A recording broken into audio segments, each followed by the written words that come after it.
Welcome to the HardReset.Info YouTube channel. Today I would like to show how you can set up and use the nearby share feature on an Android 14 phone.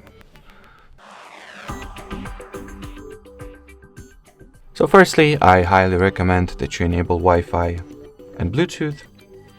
Then, amongst the available control panel tiles, find the one that says nearby share, then touch and hold at its icon. Onwards, in order to activate it, simply turn on the switch, and now you can rename the device if you want to.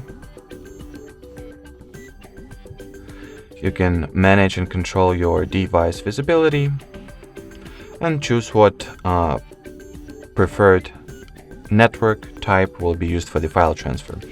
Once everything is set up and ready to be used, we can go ahead and test this feature. So let's say I'll share this screenshot I just took and see how well it works.